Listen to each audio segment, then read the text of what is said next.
দ্বাদশ শ্রেণীর প্রিয় শিক্ষার্থীরা, অর্থনীতি বিষয়ের অনলাইন ক্লাসে তোমাদের স্বাগত জানাচ্ছি। আমি লাভলি আক্তার, প্রভাষক, অর্থনীতি বিভাগ। আজকের ক্লাসে তোমাদের সাথে আমি আলোচনা করব অর্থনীতি প্রথম পত্র থেকে চতুর্থ অধ্যায়ের নাম হচ্ছে বাজার বা মার্কেট। এই অধ্যায় থেকে তোমাদের সাথে আজকে আমার ফার্স্ট লেকচার। আজকের ক্লাসে আমি তোমাদেরকে পড়াবো বাজারের সংজ্ঞা, মানে বাজার কাকে বলে, প্রতিযোগিতার ভিত্তিতে বাজারের শ্রেণীবিভাগ এবং ফার্ম ও শিল্পের মধ্যে পার্থক্য। প্রথমে আমরা জেনে নিই অর্থনীতিতে বাজার বলতে কী বোঝায়। সাধারণত বাজার বলতে আমরা কোনো নির্দিষ্ট স্থানকে বুঝে থাকি, কিন্তু অর্থনীতিতে বাজার বলতে কোনো নির্দিষ্ট স্থানকে বোঝায় না, বরং কোনো নির্দিষ্ট দ্রব্যকে বোঝায়, যা কোনো নির্দিষ্ট সময়ে নির্দিষ্ট দামে ক্রেতা এবং বিক্রেতাদের মধ্যে প্রত্যক্ষ এবং পরোক্ষ প্রতিযোগিতার মাধ্যমে ক্রয় বিক্রয় হয়ে থাকে। অধ্যাপক চ্যাপম্যানের মতে বাজার বলতে কোনো নির্দিষ্ট স্থানকে বোঝায় না, বরং এক বা একাধিক দ্রব্যকে বোঝায়, যা কোনো নির্দিষ্ট সময়ে নির্দিষ্ট দামে ক্রেতা ও বিক্রেতার মধ্যে প্রত্যক্ষ ও পরোক্ষ প্রতিযোগিতার মাধ্যমে ক্রয় বিক্রয় হয়, যেমন চালের বাজার, স্বর্ণের বাজার ইত্যাদি। কোনো নির্দিষ্ট সময়ে নির্দিষ্ট দামে নির্ধারিত স্থানে যখন ক্রেতা এবং বিক্রেতাদের মধ্যে চালের ক্রয় বিক্রয় হয়, তখন তাকে বলা হবে চালের বাজার, অনুরূপভাবে স্বর্ণের বাজার ইত্যাদি। প্রতিযোগিতার ভিত্তিতে বাজারকে সাধারণত দুই ভাগে ভাগ করা হয়েছে। এক, পূর্ণ প্রতিযোগিতামূলক বাজার, দুই, অপূর্ণ প্রতিযোগিতামূলক বাজার। প্রথমে আমরা পূর্ণ প্রতিযোগিতামূলক বাজার নিয়ে আলোচনা করব। পূর্ণ প্রতিযোগিতামূলক বাজার। শিক্ষার্থীরা আসো প্রথমে আমরা জেনে নিই পূর্ণ প্রতিযোগিতামূলক বাজার কাকে বলে। যে বাজারে অসংখ্য ক্রেতা অসংখ্য বিক্রেতা একটি সমজাতীয় বা সদৃশ পণ্য একটি নির্ধারিত বা স্থির দামে নিজেদের মধ্যে ক্রয় বিক্রয় করে, এবং যে বাজারে নতুন ফার্মের অবাধে প্রবেশ এবং প্রস্থানের অধিকার রয়েছে, সেই বাজারকে বলা হয় পূর্ণ প্রতিযোগিতামূলক বাজার। উদাহরণস্বরূপ বলা যায় কমলার বাজার। যেমন কমলার বাজারে অসংখ্য ক্রেতা থাকে, অসংখ্য বিক্রেতা থাকে, তারা সবাই কি বিক্রয় করে? কমলা বিক্রয় করে, তারা একটি সদৃশ পণ্য বিক্রয় করছে। বা চালের বাজারে অসংখ্য ক্রেতা থাকে, বিক্রেতা থাকে, তারা সকলে একটা নির্ধারিত দামে বা স্থির দামে চাল বিক্রয় করে থাকে। এই ধরনের বাজারকে পূর্ণ প্রতিযোগিতামূলক বাজার বলে। শিক্ষার্থীরা আসো এখন আমরা পূর্ণ প্রতিযোগিতামূলক বাজারের কিছু গুরুত্বপূর্ণ বৈশিষ্ট্য সম্পর্কে আলোচনা করি। অসংখ্য ক্রেতা অসংখ্য বিক্রেতা থাকে। পূর্ণ প্রতিযোগিতামূলক বাজারে অসংখ্য ক্রেতা এবং অসংখ্য বিক্রেতা থাকবে। সমজাতীয় পণ্য। পূর্ণ প্রতিযোগিতামূলক বাজারে বিক্রেতারা যে পণ্যটি বিক্রয় করবে, সেই পণ্যটির বিভিন্ন একক তাদের গঠনগত দিক বা গুণগত দিক থেকে একই থাকবে, অর্থাৎ সমজাতীয় বা সদৃশ হবে। দাম নির্ধারিত বা স্থির। পূর্ণ প্রতিযোগিতামূলক বাজারে বিক্রেতারা যেহেতু সদৃশ পণ্য বা সমজাতীয় পণ্য বিক্রয় করে, তাই এই বাজারে দামটা স্থির থাকে, বা তারা ওই নির্ধারিত দামে পণ্য বিক্রয় করে থাকে এবং ক্রেতারা ওই দামে পণ্য ক্রয় করে থাকে। ফার্ম বা বিক্রেতা এবং ক্রেতা উভয়ই দাম গ্রহীতা। এই পয়েন্টসটি তোমাদের জন্য খুবই গুরুত্বপূর্ণ শিক্ষার্থীরা, যে পূর্ণ প্রতিযোগিতামূলক বাজারে ফার্মকে কেন দাম গ্রহীতা বলা হয়েছে।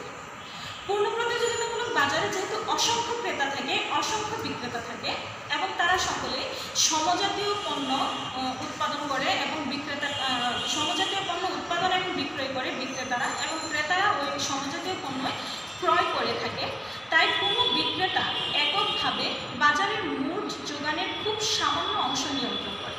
তাই কোনো বিক্রেতা এককভাবে বাজার দামকে প্রভাবিত করতে পারে না, বরং বাজারে চাহিদা এবং যোগানের ভিত্তিতে যে দামটা নির্ধারিত হয়, সকল বিক্রেতা বা ফার্ম সেই দামটিকে মেনে নেয়। অনুরূপভাবে ক্রেতারাও সেই দামটিকে মেনে নেয়।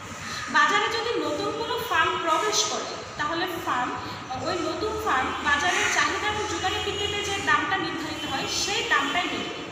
তারা যদি দাম বাড়িয়ে দেয়, তাহলে তারা ক্রেতা হারাবে, আবার যদি তারা দাম কমিয়ে দেয়, তাহলে তাদের লোকসান হবে।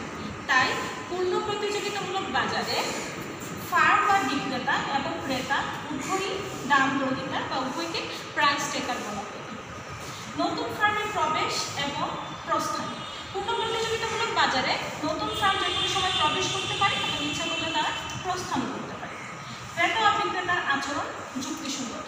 পূর্ণ প্রতিযোগিতামূলক বাজারে ক্রেতা এবং বিক্রেতা উভয়ই যুক্তিসঙ্গত আচরণ করে, অর্থাৎ বিক্রেতারা চায় যেহেতু এখানে দাম স্থির থাকে তাই উৎপাদন ব্যয় সর্বনিম্ন করে কীভাবে মুনাফা সর্বোচ্চ করা যায়, অনুরূপভাবে ক্রেতারাও চায় তাদের তৃপ্তি বা উপযোগ কীভাবে সর্বোচ্চ হয়, এরকমভাবে তাদের দ্রব্য ভোগের একক নির্বাচন করতে।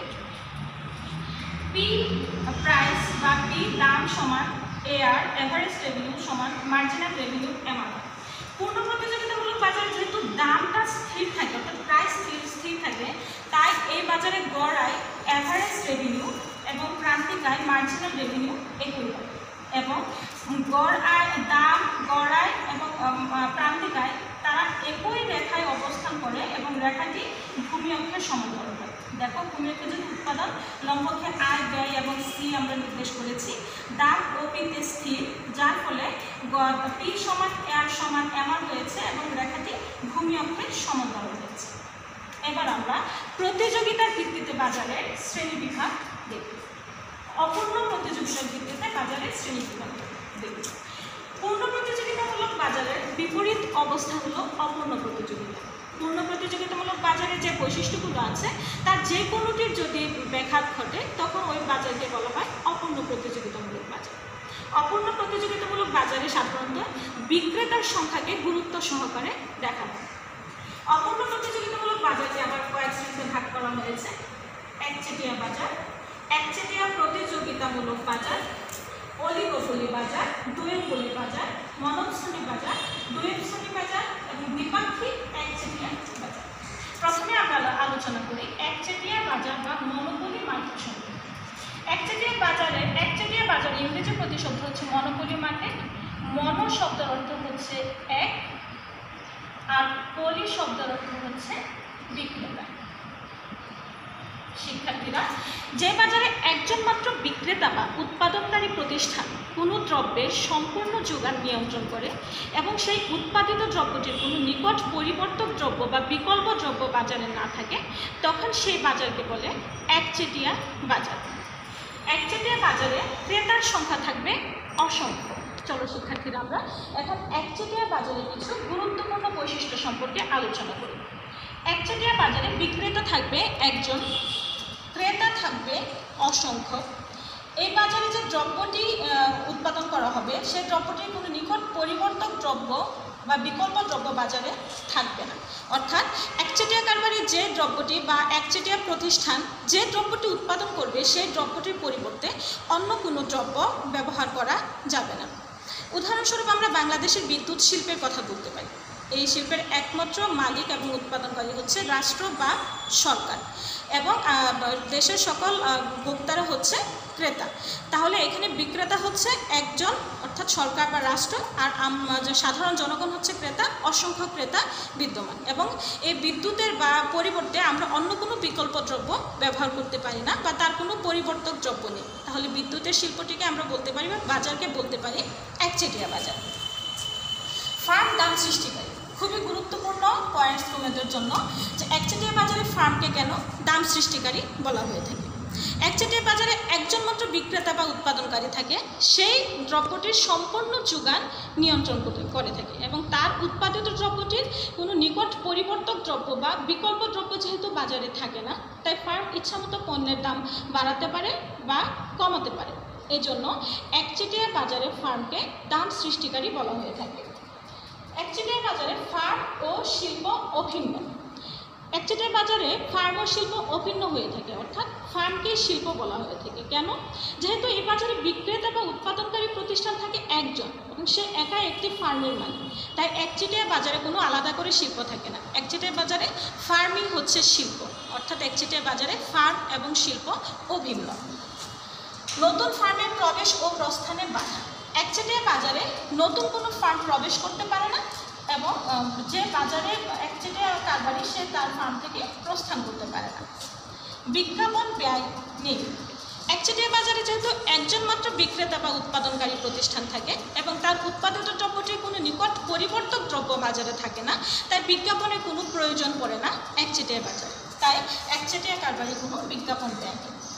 একচেটিয়া বাজারে যেহেতু দাম পরিবর্তনশীল,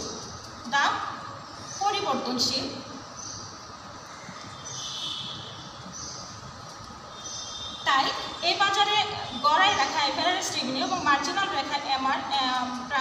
মার্জিনাল রেভিনিউ প্রান্তিকের রেখা আমার উভয়ের বাম থেকে ডানে নিম্নগামী হয়ে যায়। শিক্ষার্থীরা, এবার আমরা আলোচনা করব একচেটিয়া প্রতিযোগিতামূলক বাজার। যে বাজারে অসংখ্য ছোট ছোট ফার্ম থাকে এবং তারা সদৃশ পণ্য উৎপাদন করে কিন্তু সামান্য পৃথক থাকে দ্রব্যগুলো, সেই বাজারকে বলে একচেটিয়া প্রতিযোগিতামূলক বাজার। উদাহরণস্বরূপ আমরা বলতে পারি সাবানের বাজার।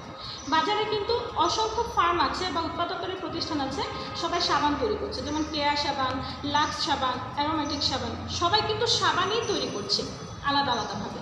কিন্তু ওই সাবানগুলোর লেভেল, মোড়ক বা লেভেলের মাধ্যমে, মোড়কের মাধ্যমে তাদেরকে কী করা হচ্ছে বা নামের মাধ্যমে ওই সাবানগুলোকে আলাদা করা হচ্ছে। এই ধরনের বাজারকে বলা হয় একচেটিয়া প্রতিযোগিতামূলক বাজার। একচেটিয়া প্রতিযোগিতামূলক বাজারে অসংখ্য ছোট ছোট ফার্ম থাকবে এবং অসংখ্য ক্রেতা থাকবে। নতুন ফার্মের প্রবেশ এবং প্রস্থানে কোনো বাধা নেই। একচেটিয়া প্রতিযোগিতামূলক বাজারে নতুন ফার্মে প্রবেশ করতে পারবে এবং নতুন ফার্ম প্রস্থানও করতে পারবে। উদাহরণস্বরূপ পূর্বে বললাম সাবানের বাজার। অলিগোপলি বাজার। অলিগোপলি বাজারের ইংরেজি প্রতিশব্দ হচ্ছে অলিগোপলি মার্কেট। এই অলিগোপলি শব্দটি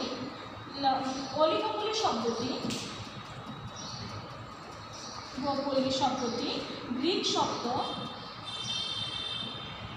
অলিগস এবং পলিস থেকে উৎপত্তি হয়েছে। অলিগস শব্দের অর্থ হচ্ছে মুষ্টিমেয় আর পলিস শব্দের অর্থ হচ্ছে বিক্রেতা। তাহলে যে বাজারে বিক্রেতা দুইয়ের অধিক কিন্তু খুব বেশি নয়, মুষ্টিমেয়, তখন সেই বাজারকে বলে অলিগোপলি বাজার। আর অলিগোপলি বাজারে ক্রেতা থাকবে অসংখ্য, যেমন ইস্পাত শিল্প, মোটর গাড়ি শিল্প ইত্যাদি বাজারকে বলা হয় অলিগোপলি বাজার। ডুওপলি বাজার। ডুওপলি বাজারের ডুওপলি শব্দটির শব্দের অর্থ হচ্ছে দুই আর পলি মানে হচ্ছে বিক্রেতা। শিক্ষার্থীরা, যে বাজারে বিক্রেতা থাকবে দুজন কিন্তু ক্রেতা থাকবে অসংখ্য, তখন সেই বাজারকে বলে ডুওপলি বাজার বা ডুওপলি মার্কেট। উদাহরণস্বরূপ বলতে পারো, কোনো দেশে যদি দুইটি মোবাইল ফোনের কোম্পানি থাকে এবং ওই দুইটি মোবাইল ফোনের কোম্পানি থেকে সমস্ত গ্রাহকরা যদি মোবাইল ফোন ক্রয় করে থাকে ওই দেশে, তখন ওই বাজারটি হয়ে যাবে ডুওপলি বাজার। ওইখানে বিক্রেতা হচ্ছে মাত্র দুইজন, দুইটি মোবাইল ফোনের কোম্পানি, আর ক্রেতা হচ্ছে অসংখ্য। তাহলে ডুওপলি বাজারের বৈশিষ্ট্য হচ্ছে বিক্রেতা থাকবে দুজন, ক্রেতা অসংখ্য। মনোবস্তনী বাজার, যার ইংরেজি প্রতিশব্দ মনোবস্তনী মার্কেট। মনো শব্দের অর্থ হচ্ছে এক আর সনি শব্দের অর্থ হচ্ছে ক্রেতা। শিক্ষার্থীরা, যে বাজারে ক্রেতা থাকে একজন কিন্তু বিক্রেতা থাকে অসংখ্য, তখন সেই বাজারকে বলা হয় মনোবস্তনী বাজার বা মনোবস্তনী মার্কেট। উদাহরণস্বরূপ তোমরা বলতে পারো, কোনো এলাকায় যদি পাট কল থাকে একটি এবং পাট চাষি থাকে অসংখ্য এবং সমস্ত পাট চাষিরা ওই পাট কলে তাদের পাট বিক্রয় করে থাকে, তাহলে এখানে বিক্রেতা হচ্ছে অসংখ্য সমস্ত পাট চাষি কিন্তু ক্রেতা হচ্ছে মাত্র একজন, ওই একটি মাত্র পাট কল, তখন ওই বাজারকে বলা হয় মনোবস্তনী বাজার বা মনোবস্তনী মার্কেট। ডুওপলি বাজার বা ডুওপলি মার্কেট। ডুও শব্দের অর্থ হচ্ছে দুই আর সনি শব্দের অর্থ হচ্ছে ক্রেতা। যে বাজারে ক্রেতা থাকবে দুজন কিন্তু বিক্রেতা থাকবে অসংখ্য, সেই বাজারকে বলে ডুওপলি বাজার বা ডুওপলি মার্কেট। উদাহরণস্বরূপ আমরা বলতে পারি, কোনো এলাকায় যদি পাট কল থাকে দুটি এবং পাট চাষি থাকে অসংখ্য, তাহলে এখানে ক্রেতা হচ্ছে দুইটি পাট কল এবং বিক্রেতা হচ্ছে অসংখ্য পাট চাষি, তখন ওই বাজারটি হয়ে যাবে ডুওপলি বাজার। দ্বিপাক্ষিক একচেটিয়া বাজার বা বাইলেটারাল মনোপলি মার্কেট। কোনো বাজারে যদি ক্রেতা থাকে একজন, বিক্রেতাও থাকে একজন, তখন ওই বাজারকে বলে দ্বিপাক্ষিক একচেটিয়া বাজার বা বাইলেটারাল মনোপলি মার্কেট। যেমন আমরা বলতে পারি, এ দেশ বি দেশের কাছে হীরা বিক্রয় করবে, তাহলে এক্ষেত্রে এ দেশ হচ্ছে বিক্রেতা আর বি দেশ হচ্ছে ক্রেতা, তখন ওই বাজারটিকে বলা হবে দ্বিপাক্ষিক একচেটিয়া বাজার। শিক্ষার্থীরা, আমরা প্রতিযোগিতার ভিত্তিতে বাজারের শ্রেণীবিভাগ দেখলাম। বাজারে পূর্ণ প্রতিযোগিতামূলক বাজার এবং অপূর্ণ প্রতিযোগিতামূলক বাজার সম্পর্কে জানলাম। এইখানে বাজারের বিভিন্ন শ্রেণীবিভাগ পড়তে গিয়ে আমরা কিছু শব্দ পেয়েছি, যেমন ফার্ম, শিল্প। আসো আমরা আলাদাভাবে জেনে নিই ফার্ম এবং শিল্প কাকে বলে এবং এদের মধ্যে পার্থক্য। ফার্ম এবং শিল্পের মধ্যে পার্থক্য। ফার্ম অর্থনীতিতে সমজাতীয় দ্রব্য ও সেবা উৎপাদনকারী একক প্রতিষ্ঠানকে ফার্ম বলে। যেমন একটি কাগজ কল, অর্থাৎ সমজাতীয় দ্রব্য উৎপাদনকারী একক প্রতিষ্ঠানকে বলা হয় ফার্ম। তুমি বলতে পারো যে একটি মাত্র কাগজের কল হবে ফার্ম, কিন্তু শিল্প হচ্ছে সমজাতীয় দ্রব্য বা সেবা উৎপাদনে নিয়োজিত সকল ফার্মের বা উৎপাদন প্রতিষ্ঠানের সমষ্টিকে শিল্প বলে। যেমন সমস্ত কাগজ কল একত্রে মিলে হয় কাগজ শিল্প। অনুরূপভাবে ফার্ম হচ্ছে একটি একক প্রতিষ্ঠান, কিন্তু শিল্প একাধিক ফার্ম নিয়ে গঠিত, অর্থাৎ শিল্পে একাধিক ফার্ম থাকে। ফার্ম একক ব্যবস্থাপনায় পরিচালিত হয়, কিন্তু শিল্প ভিন্ন ভিন্ন ব্যবস্থাপনায় পরিচালিত হয়। একচেটিয়া বাজারে ফার্ম ও শিল্প অভিন্ন, কিন্তু পূর্ণ প্রতিযোগিতামূলক বাজারে ফার্ম ও শিল্প ভিন্ন ভিন্ন হয়। আয়তনের দিক থেকে যদি আমরা পার্থক্য করি, ফার্মের পরিধি বা আয়তন ছোট, যেহেতু ফার্ম একটি একক প্রতিষ্ঠান, কিন্তু শিল্পের পরিধি বা আয়তন বৃহৎ, যেহেতু শিল্প একাধিক ফার্মের সমষ্টি। শিক্ষার্থীরা, আজকে এ পর্যন্তই। তোমরা আশা করি ক্লাসটি বুঝতে পেরেছ। আজকে বাসায় তোমরা বই খুলে আজকের বিষয়গুলো পড়বে। তোমরা ভালো থেকো, সুস্থ থেকো। তোমাদেরকে ধন্যবাদ জানিয়ে আজকের ক্লাস শেষ করছি।